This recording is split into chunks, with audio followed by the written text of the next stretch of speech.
The whole consultation. Healing requires a different type of assessment, an assessment of those behaviors and interactions that facilitate salutogenic thinking and a framework, a set of expectations and action focused on fostering our inherent healing capacity. A patient's clinical diagnosis may or may not be relevant to the way in which healing happens. For example, the components of healing are often genetic, meaning a process that facilitates healing for one disease and also facilitates it for another disease. Therefore, the assessment and the plan in a self-note is usually not directly relevant in health performance and healing. This is where a hope consultation comes in. The hope consultation, the healing-oriented practice and environment visit, consists of a set of questions specifically geared to evaluate aspects of a person's life that facilitates or distracts from healing. That is, it seeks how to enhance the process of recovery, repair, and the return to the wholeness. The goal of a whole consultation and a hope note is to identify those behaviors that stimulate or support healing processes. It involves evaluating a patient in 4 different dimensions. First is the inner dimension, the perceptions, expectations, and awareness held in our mind. Certain types of mental framing around our life and can either facilitate and enhance healing or impairing and block it. The second, interpersonal dimension, focuses on social relationships and on the culture in which we operate. Again, certain types of social connections and relationships and the nature of those relationships can either support healing or interfering with it. There is in the behavioral dimension, things we do every day to either support and nourish the body's healing capacity or interfere with it and cause further damage. Finally, there is an external dimension that is in the physical environment in which we live. This includes home, work, school, errands, and recreation, including time in nature and exposure to nourishing toxic elements in the random. Okay. Constructing your healing journey. The following guidelines may seem like simple, even obvious steps, but they're powerful. Together, we hold the key to 80% of health and healing. As you go through these items, find the ones you already enjoy and then use the ideas and resources in this book to enhance their power. If you find you can incorporate the primary components from each of these dimensions of healing, you will markedly increase the probability of staying well if you are well, or recover if you're under treatment. Working with your doctor or primary care practitioner and a health coach can enhance the effect of these activities. Many people have told me that they can implement these practices on their own without the professional assistance. The ability to heal is inside you. Making small changes in your day creates large changes over your life. Your hopes, relationships, activities, and places you live and work can spark these healing abilities. As you absorb the idea described in this book, and in a summary suggested in this appendix, note your thoughts, intentions, and expectations. Find the one that inspires you to live in a healthy, vibrant, joyful life with a purpose and a meaning. Getting started. Change is best made in small, thoughtful ways. Start with just one area. As you start to make the changes, you will find that the positive effects will spread to the other dimensions of your life. The following four sets of statements will help you decide where you might want to start. I'll list the statements in pairs, one pair for each of the four dimensions of healing. Remember that while I've organized these into the four dimensions of hope, in reality there are interacting and overlapping dimensions, which is why it doesn't really matter where you start. First, read the following two statements. I feel calm and relaxed in my surroundings. Yes, I have a space at work or in a home for reflection. Yes, I avoid behaviors that I know are unhealthy, of course.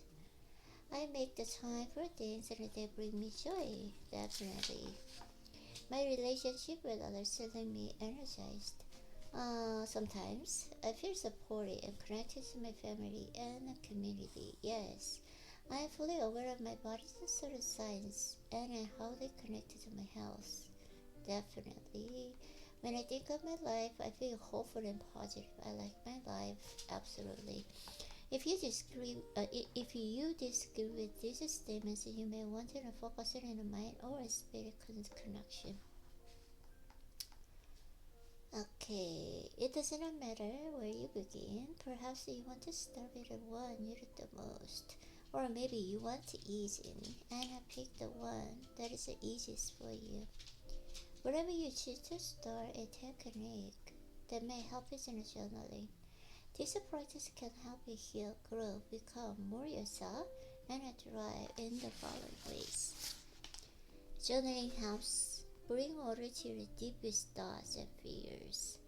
Journaling acts as a free therapy. It helps you understand the person who knows you best, you. You can go back and read what you really to see, how much progress you've made. Some find joy in knowing their words and help others, so they share the journals. But whether you share your work is up to you. Keeping a gratitude journal relieves the stress. Experiencing what you are thankful for is a powerful reminder of the good in your life. There are many ways to journal. Grab a notebook or just pencil your thoughts in the margin of this book. As you turn the pages, know that this isn't your personal journey to healing. Take it at your own pace. What matters most is that you start. Your physical environment is surrounding yourself with beauty and simplicity.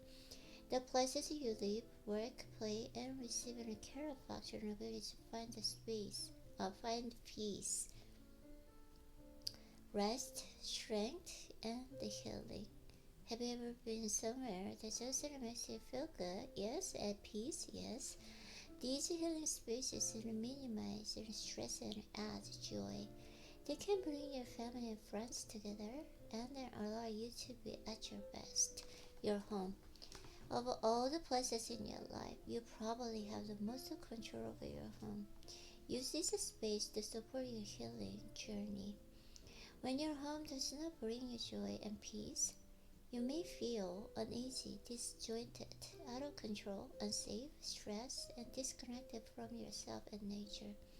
When you walk in the door after a stressful day at work or at school or an appointment, a welcoming home can help you return to a place. Return you to a place of peace. Your home's colors, tightness, and color, scents, and the decor all affect you continually. Here are some tips that make your home a place of healing and peace. Surround yourself with nature, incorporating natural light, nature views of art, and nature sounds and flowers. Decorate with meaning, including progress in a family and friends, meaningful objects and symbols of faith or personal healing, and a furniture range with an encourage interaction. Simplify your life by unclustering, cluttering, and creating quiet spaces for reflection. Each change in your home is an opportunity to rethink what's in your life. Items that once brought you joy may now make you yearn for the past and evoke feeling of anxiety and anger. Recognize those items and consider replacing them with an object that make you feel good. Keeping your bedroom simple, clutter-free, and clean, and ensuring it's dark at night are great ways to help improve your sleep. If a street lights or a natural light, make your room too bright and purchase an inexpensive blackout sheets or curtains. Use your clock with a red and blue light, not white or yellow. Even better, using a clock that lights up only when you're pressing a button. Surround yourself with a comfortable bedding that feels good against your skin. Color matters. Choose your colors to suit your mood. Warm red, oranges, and yellows energize and stimulate. White, cool blue, green, and violet evoke feelings of peace and restfulness. Experiment with scents. The sense of a smell has a powerful connection to the brain. What you smell can stimulate feelings of well-being, improve your mood, relieve stress, and clear your mind. What makes it breathe and more deeply than when you enter a room. Talk to your care provider about using aromatherapy.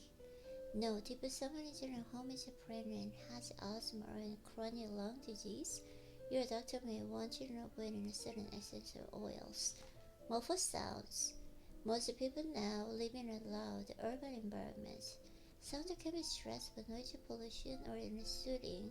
Experiment with playing music to set a mood or to block other noises like the street traffic. Carpets, curtains, and soft and fabrics absorb sound. Hard surfaces amplify them, while noise and simple soft and earplugs and also help you reduce decibels. Okay. On the road and connect with the nature. Set environment and self-care. Healthy behavior. Living a healthy life is one of the key things you can do to stay or become well. How you eat, move, relax, and connect to others. All of these play major roles in healing your body, mind, and spirit. The choices you make today matter. And today's choices determine the choices available to you tomorrow. How to change. The problem lies not in knowing what you should be doing, but rather in making these changes habitual and meaningful to you. Link the behavior to the meaning and the joy in your life. This will prepare the emotion and mentally sustain the behavior in the long run. Before you consider which behaviors are right for you to change it now, read the following list and how the change happens. These are 10 effective ways to make any healthy behavior changes stick. Okay. I don't think this book.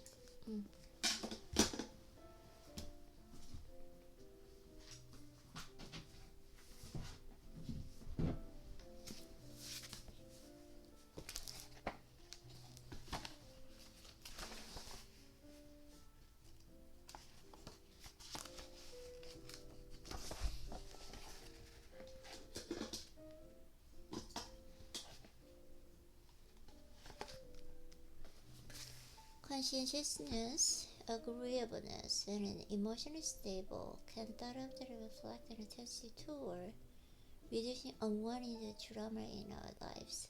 And evidence is mounting that these are influenced by serotonin. Openness and extroversion reflect on a general tendency to explore and engage with the possibilities, and these appears to be influenced by dopamine. Drugs that increasing dopamine can cause us to want to explore more and engage in a riskier behavior. Low levels of serotonin are associated with aggression, poor impulse control, and depression. Drugs that improve serotogenic function. They often prescribed and treat disease. temperament versus personality. Babies are born with certain predispositions, a pattern of individual differences in how they react to different situations, as well as a regulation of those patterns. In babies and children, these patterns are usually called temperament, whereas in adults, these patterns are called personality. Temperament becomes a personality as a child develops its own value, attitudes, and coping strategies.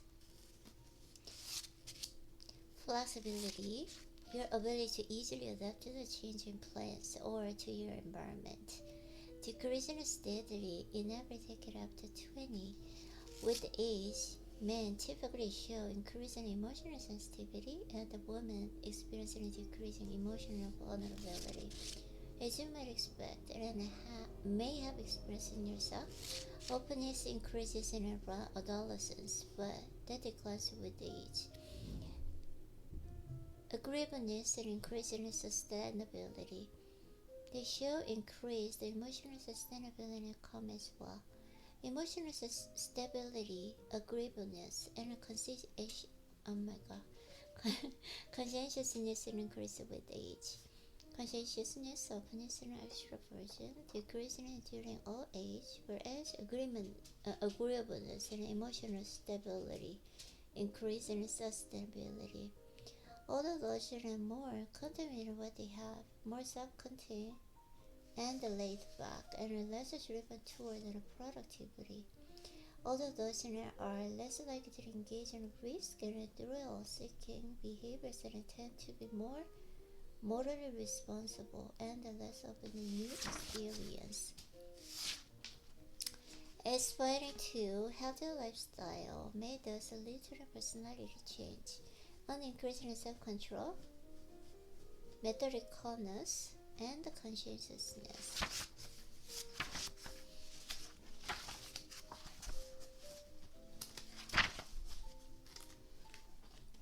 People age at a different rate.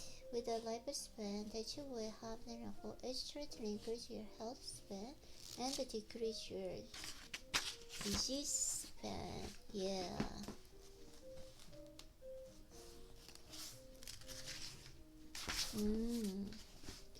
For most of us, some disease, including loss of mental function, is inevitable, but we can think about and deal with the negatives. Putting systems in place to minimize them and the impact that they have on our lives. 뭐 하세요? 엄마 대전이 하지 마세요. Putting systems in place to minimize them and the impact that they have on our lives. I take a better broad view on how to spend than in others. To me, how to spend is about health, not just for your body, but your mind as well. I believe we can all stretch in a health span to enjoy many more years of mental fitness and agility, so that we can still do the things in life and we care most about with intelligence. The healthy practice of the coach, principle and personally responsible for people with increased health spans, curiosity, openness, associations, conscientiousness, and healthy practices. The people I've encountered who are still contributing to society, to arts and science, to their communities, and to their families, and are doing all five of these. Some examples are healthy practices. My mother has been a veterinarian for 35 years. Intelligence predicts how well we are able to adapt to changing environments. More intelligence should mean that they are more likely to solve new problems.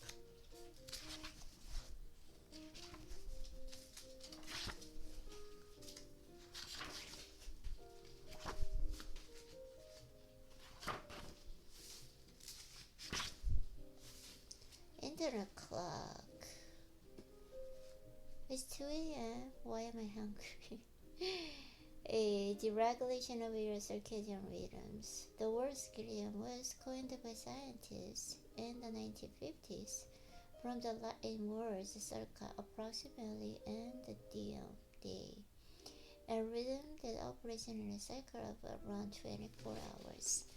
Predicting when the sun will rise allows the brain to release wake-up chemicals such as orexin, dopamine, and norepinephrine, and to the suppress androgynous chemicals such as melatonin, adenosine, and GABA that might make us want to roll over and go back to sleep.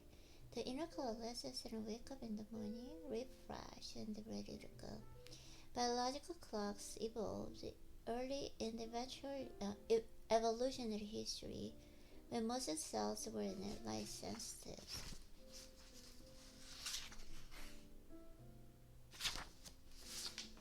Activity is synchronized with the light-dark cycles. The clocks are wired into the genes. Plants use photosensitive internal cellular clocks to detect the length of days.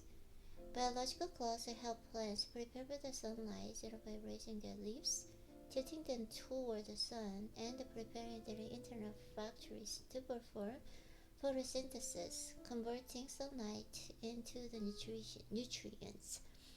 So much so that when tissue from biological clocks in young animals has been transplanted into the older animals, the older animals live longer. The mammals' circadian rhythms rely on three separate processes. An input system takes information from the environment, consisting of cues such as like a cycle and food consumption that are received in the way of peripheral oscillators. A central master oscillator or clock that keeps track of the time input events and can generate and consistent rhythmic signals. To regulate them, we evolve a master clock in humans. This is located within a hypothalamus in a structure called a suprachiasmatic nucleus or SCN. The developmental science approach seeks to understand the interaction between genes, culture, and opportunity. Biological clocks are a fascinating example of this. They function by taking input from environment, primarily light, but also your eating schedule and your own activity cycle, which are influenced by culture. Light, whether it arrives in the rising sun and then a little blue light on your cell phone charger, can turn particular genes on and off, changing the timing of when they produce and process and the influence in the biological clock, our circadian rhythms.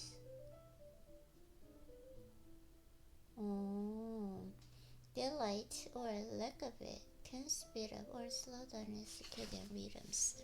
All of these interact with your own aging process in a variety of ways. Here's just one example: light. And the blue light in particular is necessary to program the biological clock. Cataracts within accompany aging within a yellow and is so the sensitive blackout and blue light. Consequently, cataracts can restrict the amount of blue light that reaches in the retina and diminish important neurosignaling to the pineal gland and SCN. In some cases, cataract surgery has restored sleep quality to older adults aligning more blue light during the day and thus restoring a healthy melatonin release schedule. But blue light near bedtime, such as from a cell phone, alarm clock, or in a computer, can stimulate the pineal gland and make it more difficult to fall asleep. What you eat, how much you exercise, and then how much you sleep are important. But in the past few days, neuroscientists and chronobiologists and people studying biological clocks have come to understand that when you eat, when you exercise, and when you sleep may not just as important. This is particularly true of all adults.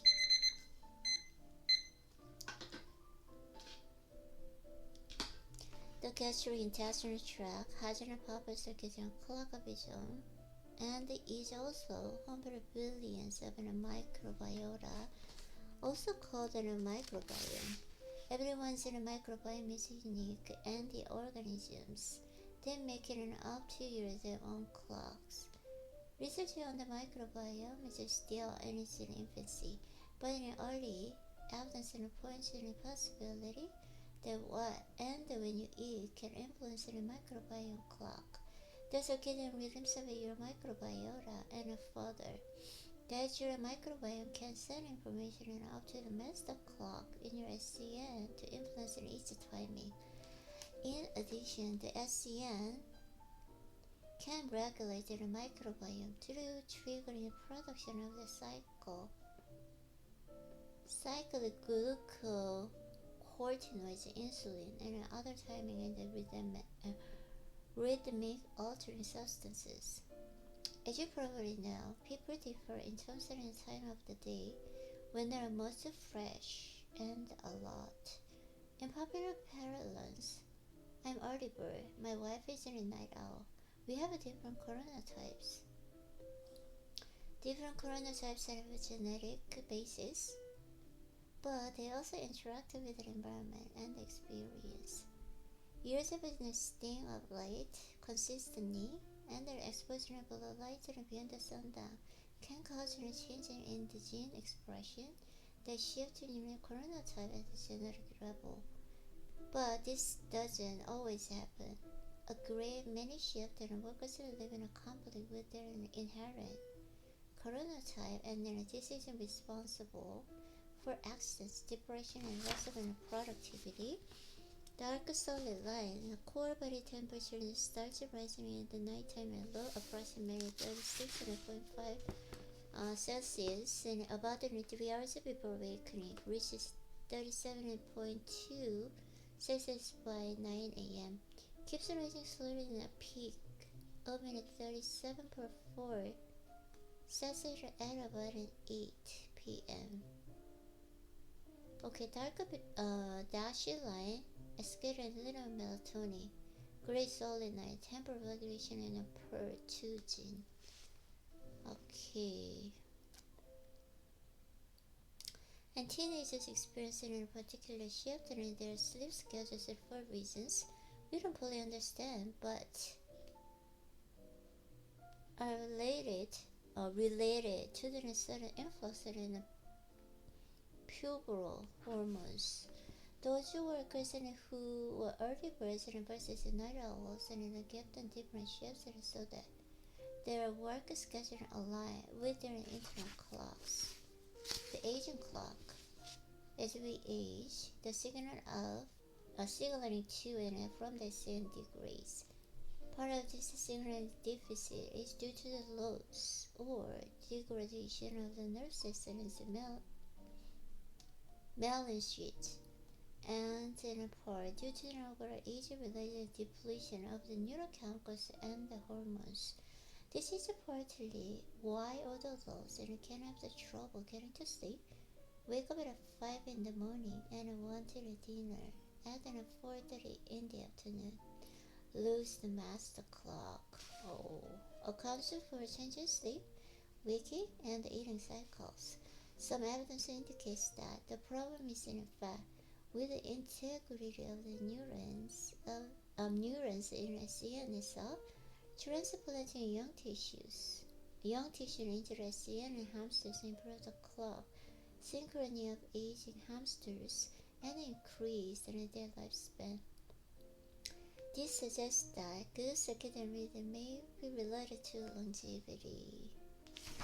Okay, we are a long way off for being able to do such a transplant in humans, but the results of this experiment help us to understand the vulnerabilities of the aging clock and offer directions for longevity increasing research. Phase evidence. As the age, people are more likely to become morning types as they age.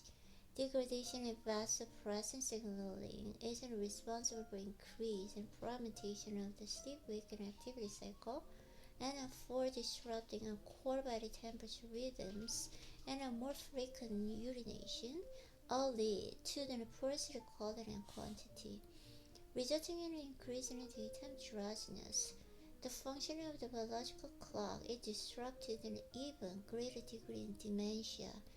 Postmortem studies of dementia in patients' brains show sharp degeneration of the hypothalamus (SCN). This affects more than just in eating and sleeping. During the time of the day, a function allotting and a performance that becomes sharply emphasized when we age. Adults after the age of 60 or so begin to show performance differences on a range of neuropsychological tests: memory, problem-solving, spatial intelligence, reasoning, fine motor coordination, and athletic performance. Test them in the morning and they're normal. Test them in the mid to late afternoon. They show reduced performance. That time point is valuable. It could be the age 50, 60, 70, or 80, depending on the interaction of genes, culture, and environment. Disrupting the circadian rhythms without clearly identifiable external cause can an early warning sign of Parkinson's, Alzheimer's, and Huntington's disease, chronic inflammation, and cancers. Repetitive disturbances in the circadian rhythm, particularly from frequent time zone shifts and irregular exposure to light, have now been implicated in a variety of diseases, including melatonin syndrome, immune deficiencies, and bone and muscle weaknesses, cardiovascular disease, cancer, and the shortened lifespan. Trouble. One of the most well-known functions in a biological clock is to control release of melatonin to promote sleep. Your body makes it less melatonin. When we are young, the biological clock is more flexible, malleable, and it can react to environmental changes quickly. The cold weather can also cause us to overeat. Sleep hygiene. If you're sleep deprived, which refers not just to the amount of sleep you've gotten over the past few days, but also the quality of that sleep, you will tend to notice for the post to longitude more, and you will notice it more as you age. Sleep hygiene involves avoiding bright lights before bed, sleeping in a completely dark room, get blackout curtains if you need to, and going to bed and then waking at the same time every day.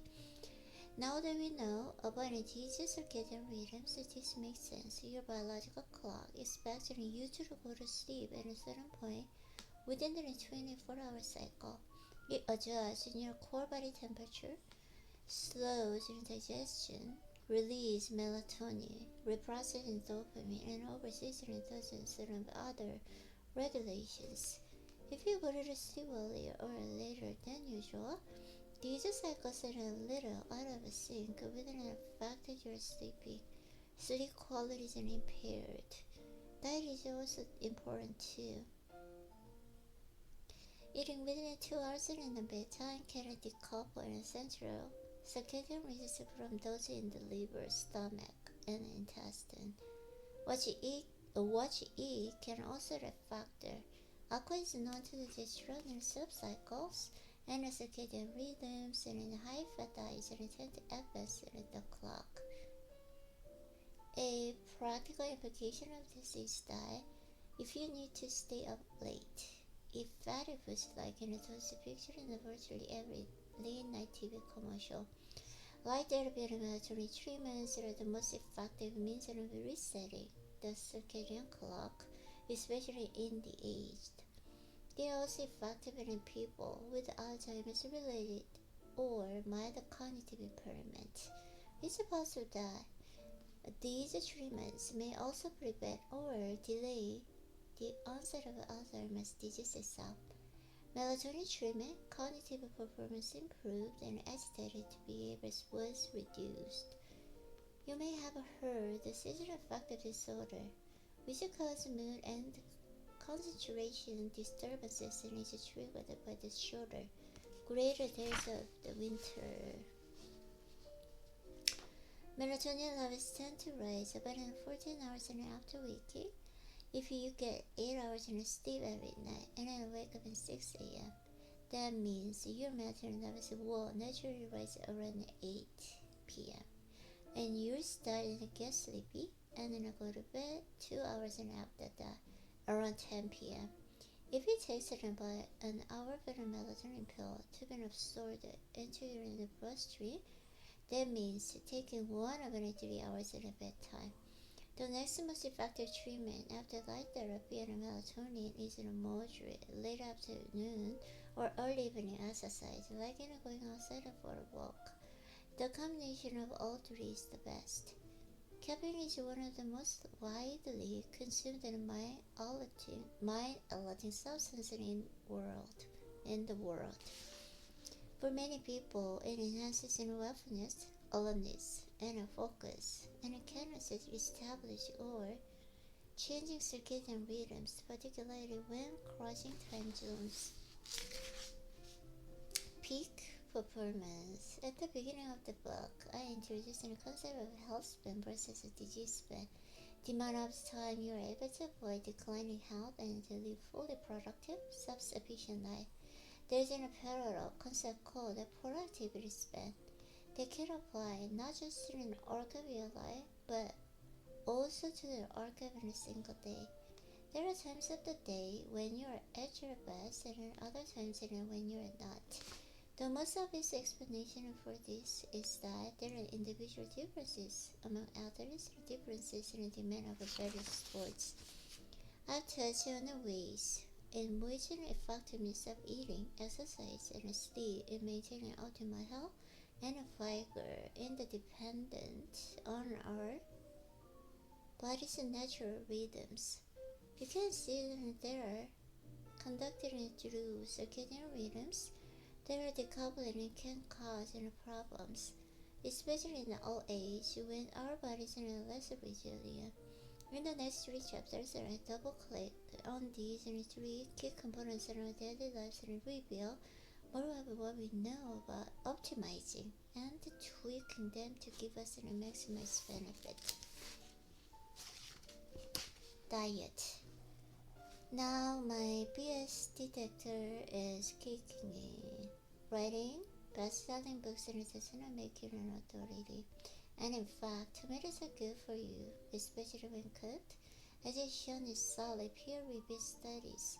The lycopene that contains decrease the risk of prostate and breast cancer, heart disease, osteoporosis, and other chronic diseases. Now my BS detector is going haywire. Performing surgeries, whether it's 1 or 10,000, doesn't give you any scientific data on what people should eat. By the end of the ad, we learned that he's selling a line of supplements and he created quackery.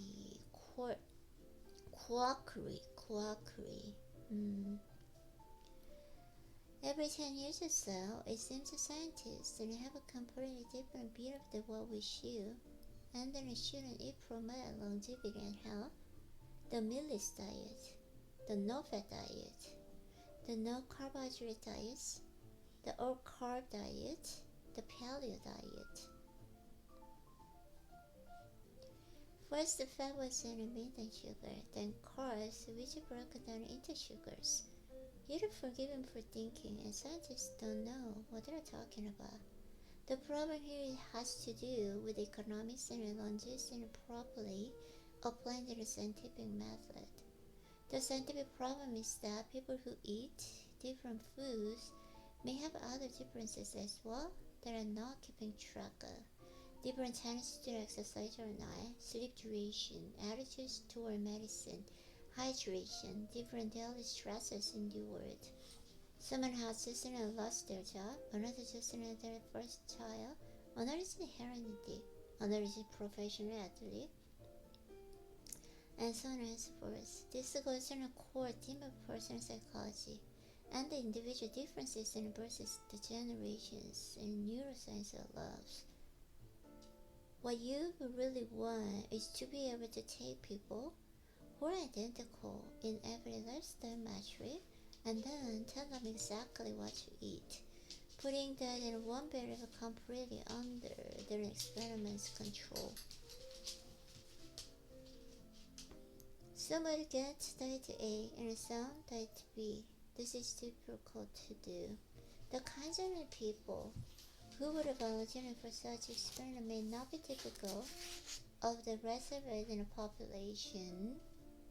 We infer that smoking is bad, but it has not been shown in controlled experiments in humans, just rodents and monkeys.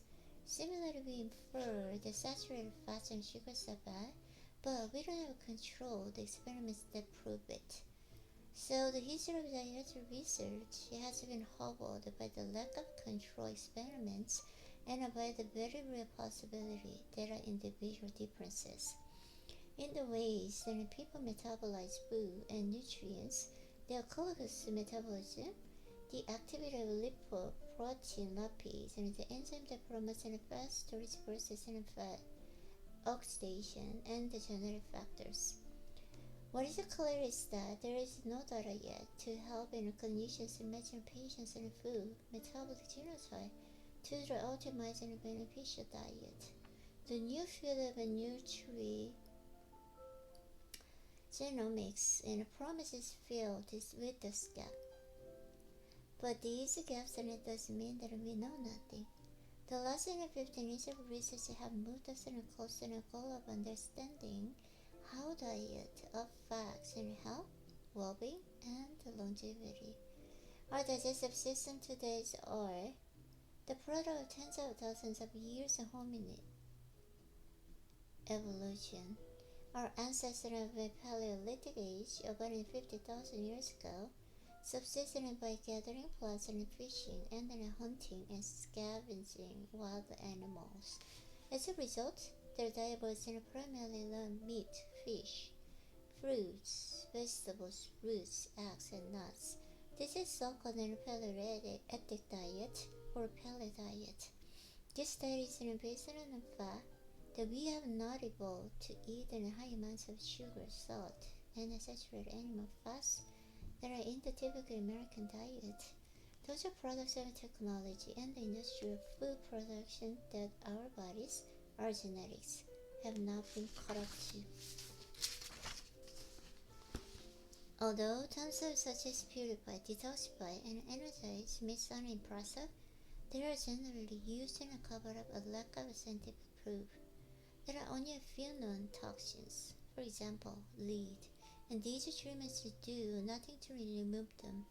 May also advise us and consumers to beware testimonials, anecdotes from individuals who have used a product or no substitute for evidence from scientific research.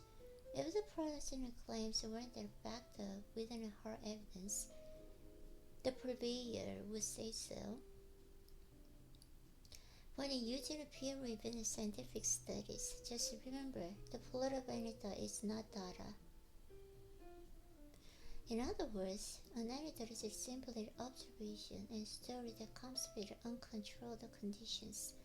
True scientific data comes from systematic attempt to isolate variables, document conditions, and observe trends over a large number of cases. The diet group, but not the control group, also quit smoking, exercised more, and attended stress management counseling. The people in the control group were told to do none of those things, as the Scientific American reported. It's hardly surprising that quitting smoking, exercising, reducing stress, and dieting, when done together, improves heart health. But the fact that half the participants were making all of these lifestyle changes means that we cannot make any inferences about the effect of a diet alone. Antioxidants. When an atom, molecule, or ions has an unpaired electron, it is unstable and is called a free radical. Free radicals are produced all the time in your cells to convert glucose to energy. But damage to the mitochondria The subunit of cell found inside most cells of your body can also lead to increased production of free radicals, and so can consuming certain substances such as fried foods and alcohol, tobacco, smoke, pesticides, and air pollutants. Free radicals, because they are unstable, can cause damage to DNA and the cell membranes by grabbing their electrons through a process called oxidation. Soon the whole thing has snowballed out of control. In the meantime, all of these molecules with free radicals and can't perform their cellular functions properly, and you get oxidative stress. Antioxidants often work by donating an electron to the free radical before it can damage the other cell components. Once the electrons in the free radicals appears, the free radical is stabilized and it becomes non-toxic. Oxidative stress is believed to underlie a wide range of disease, including cancer, diabetes, and neurological disorders such as Parkinson's and Alzheimer's disease, and to shorten lifespan. It causes it in high LDL levels and low lipoprotein, the bad cholesterol, and the accumulation of plaques that can lead to heart disease. It even plays a role in the developing of wrinkles. It's been known in the 1960s that free radicals accelerate the aging process. The reduction of free radicals can delay aging. The question is whether dietary antioxidants can mitigate the damage done by the oxidation of free radicals. The matter is further confused by the fact that there is no universal agreement among scientists about which molecules are antioxidants and which can't. Some of the well-known substances that are often mentioned then as antioxidants are retinol, vitamin A, beta-carotene, a precursor of retinol, ascorbic acid, vitamin C, vitamin E, flavonoids, and some omega-3 fatty acids. Sometimes zinc can function as an antioxidant. The definition of antioxidants can be very broad because they can act either directly or indirectly, and any substances that can detoxify free radicals might be just called antioxidants. Selenium, for example, doesn't act directly but can deoxidize in certain reactive oxygen species through indirect actions. Tocopherol, vitamin E, on the other hand, acts directly by donating hydrogen atoms. An issue, in part, isn't whether the mere fact that a food or a supplement molecule can donate a hydrogen atom to free radical means that in real living organism it will, and that it is working like we think it should. We don't know. Recall the discussion of glucose supplementation in chapter 7 on pain. Taking a collagen pill might seem that it should help to encourage blockage that in your body, but the body doesn't work like that. The same principle applies to the substances in foods we eat, such as antioxidants and cholesterol. We don't necessarily have the effect that might think. There is modest research evidence that eating antioxidants in food is beneficial. The problem is that there have not been enough rigorous studies of antioxidant foods to draw any definitive conclusions. More recent meta-analysis found that there were no randomized control trials. All studies were judged to the moderate to substantial risk of bias. There is even less evidence to support taking antioxidant supplements. For example, one study followed nearly 40,000 women for 10 years. Half were randomly assigned to take a vitamin supplement and then half took a placebo. After 10 years, the vitamin E hadn't significantly reduced the risk of a heart attack, stroke, or cancer. The results in other randomized controlled trials with a range of antioxidant supplements, including beta-carotene, vitamins A and C, and selenium, did not show reductions in cancer. For gastrointestinal cancers, The supplements actually increase an all-cause mortality. A meta-analysis reviewed the results of studies with more than 29,000 people and found no effect in antioxidant supplements in cardiovascular disease. Antioxidant supplementation may be interfering with the immune system or with the defense mechanism responsible for the elimination of impaired cells. For some subsets in a population with a really poor diet or a poor pregnant women, supplements may be helpful, but the scientific evidence is still wanting. Many supplement studies fail because they study only one supplement at a time, which doesn't mimic anything like an actual food. Actual foods can contain fiber, micronutrients, and beneficial gut bacteria that supplements lack. And I listed some antioxidants, vitamin C and E, had been shown to block and help promoting effects in physical exercise. Cholesterol is an waxy substance that circulates in your blood and attaches to the proteins there. Your body needs and cholesterol build healthy cells, including brain cells, but high level of a certain form of cholesterol can increase the risk of heart disease. When cholesterol combines with the proteins, the resulting molecule is called a lipoprotein. Low-density lipoprotein LDL, the bad cholesterol, transports cholesterol particles throughout your body. It can build up in the walls of articles and make them hard and narrow and causing arteriosclerosis. High-density lipoprotein HDL, the good cholesterol, picks up excess cholesterol and sticks back to your liver, which then removes it from your body. Unhealthy eating habits and obesity can raise your bad cholesterol levels. Lack of physical activity can lower your good cholesterol levels. Smoking does both, especially in women, by damaging the walls of blood vessels and making them more likely to accumulate LDL deposits. LDL levels naturally rise with age, making healthy lifestyle habits increasingly important, especially after age 50. There is a genetic component as well. The rate in which bad cholesterol climbs and the ability of physical activity to increase good cholesterol and partly inherited.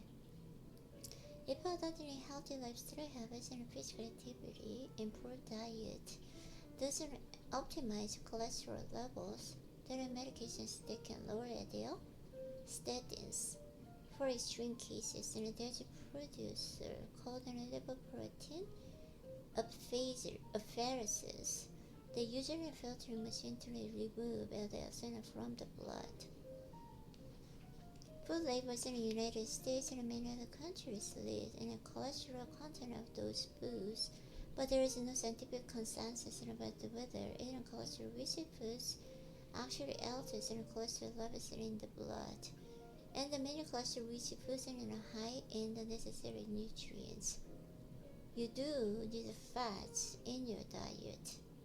They are a major source of energy, and they are necessary for building the myelin sheaths around the neurons and for maintaining strong, healthy cells.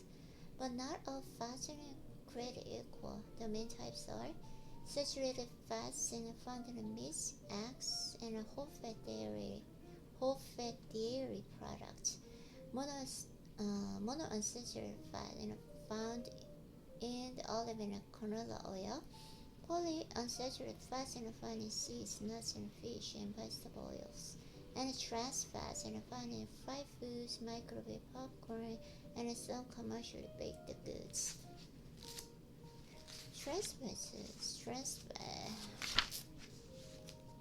트랜스 지방. Okay, good job, Amy.